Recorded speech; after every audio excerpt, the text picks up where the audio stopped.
ભરૂચમાં 1 વર્ષ બાદ જિલ્લા ભાજપ સંગઠનની નવી ટીમ જાહેર. ભરૂચ જિલ્લામાં લાંબા સમયથી રાહ જોવાતી ભાજપ જિલ્લા સંગઠનની નવી ટીમ આખરે જાહેર કરવામાં આવી છે. લગભગ 1 વર્ષ બાદ જાહેર થયેલી આ ટીમને લઈને જિલ્લા રાજકારણમાં ફરી ચર્ચાનો માહોલ જોવા મળી રહ્યો છે. ગુજરાત ભાજપના પ્રદેશ પ્રમુખ જગદીશ વિશ્વકર્માના નેતૃત્વ હેઠળ રાજ્યભરમાં જિલ્લા સંગઠનોની રચના કરવામાં આવી રહી છે. ત્યારે ભરૂચ જિલ્લામાં સંગઠનની જાહેરાત લાંબા સમયથી બાકી રહેતા કાર્યકરો અને આગેવાનો આતુરતાપૂર્વક તેની રાહ જોઈ રહ્યા હતા. આખરે જિલ્લા પ્રમુખ પ્રકાશ મોદીના નેતૃત્વમાં ભરૂચ જિલ્લા ભાજપ સંગઠનની નવી ટીમ જાહેર કરવામાં આવી છે. આ ટીમમાં 8 ઉપપ્રમુખ, 3 મહામંત્રી અને 8 મંત્રી સહિત વિવિધ મોરચાના પ્રમુખોની નિમણૂક કરવામાં આવી છે. કુલ મળીને 48 હોદ્દેદારોને સંગઠનમાં સ્થાન આપવામાં આવ્યું છે. ખાસ નોંધનીય બાબત એ છે કે નવી ટીમમાં મહિલાઓને 22% કરતાં વધુ પ્રતિનિધિત્વ આપવામાં આવ્યું છે. ઉપરાંત ભરૂચ, આમોદ, ઝઘડિયા તાલુકાના કાર્યકરો તેમજ લઘુમતી સમાજને પણ સંગઠનમાં સ્થાન આપવામાં આવ્યું છે. જો કે જિલ્લા પ્રમુખ તરીકે પ્રકાશ મોદીની નિયુક્તિ સમયે ભાજપમાં આંતરિક વિરોધ પણ જોવા મળ્યો હતો. હવે 1 વર્ષ બાદ ટીમ જાહેર થતા ક્યાંક ખુશી તો ક્યાંક અસંતોષના સૂર પણ સાંભળવા મળી રહ્યા છે. હવે આવનાર સમયની ચૂંટણીને ધ્યાનમાં રાખીને આ નવી ટીમ જિલ્લા ભાજપ સંગઠનને કેટલી મજબૂતી આપે છે તે જોવું. જિલ્લા સંગઠનની નવી ટીમની જાહેરાત થઈ ચૂકી છે. આપણી જોડે જોડાયા છે ભરૂચ જિલ્લા પ્રમુખ પ્રકાશ મોદીજી. એમની સાથે વાત કરવાના પ્રયાસ કરીશું આપણે કે નવી ટીમની જે નિમણૂક થઈ છે, 1 વર્ષ બાદ નિમણૂક થઈ છે, તો શું કહેવું છે એમનું ને કઈ રીતની ટીમની રચના એમના દ્વારા કરવામાં આવેલી છે?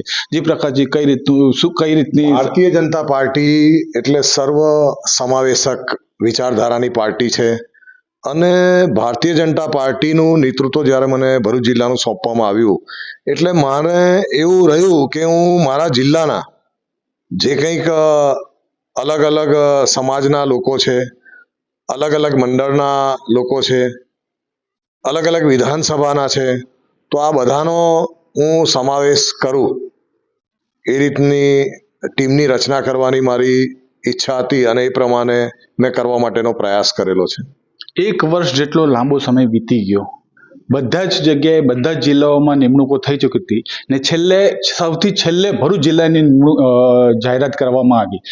આના પાછળનું મુખ્ય કારણ શું હોઈ શકે? આમ તો 1 વર્ષ પહેલાથી બધા જ જિલ્લા પ્રમુખોની નિમણૂક કરવામાં આવી હતી અને બધા જ જિલ્લામાં તાજેતરમાં જ જિલ્લાના સંગઠનની જાહેરાત કરવામાં આવી છે, પરંતુ ભરૂચ જિલ્લાનું છેલ્લે લેવામાં આવ્યું છે.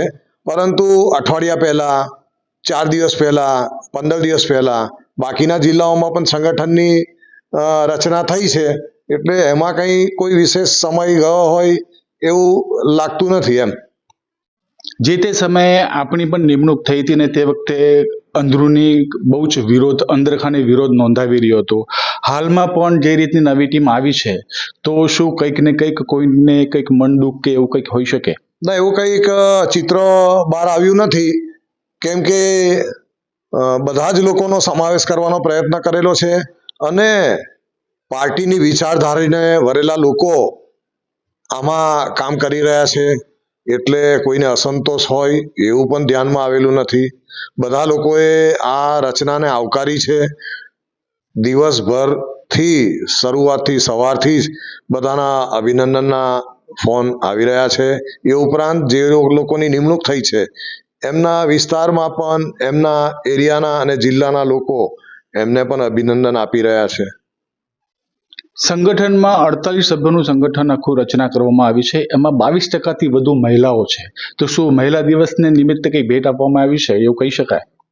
હા, ચોક્કસ. કેમ કે મહિલા દિવસ, આજે આંતરરાષ્ટ્રીય મહિલા દિવસ છે અને આજે જિલ્લામાં પણ જે મહત્વની જવાબદારી છે એમાં 7 જેટલી મહિલાઓ જિલ્લાની ટીમમાં લેવામાં આવી છે.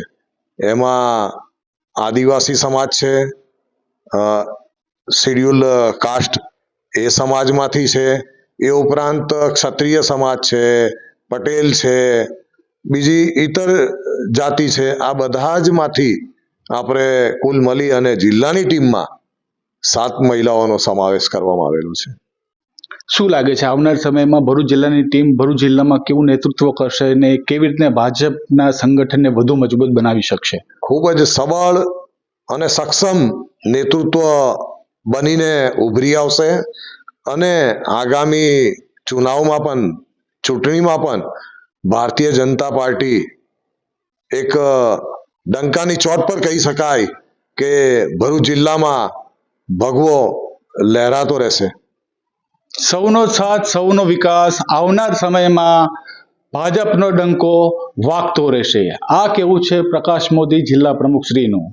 હવે આવનાર સમય જ બતાવશે કે ભાજપ આખરે ભરૂચ જિલ્લામાં ક્યાં જાય છે. કોઈ અંદરૂની કલેશ બહાર આવે છે કે ફરીવાર ભાજપનો ડંકો વાગતો રહેશે. નીતિન માને, ન્યૂઝ ફર્સ્ટ, ભરૂચ.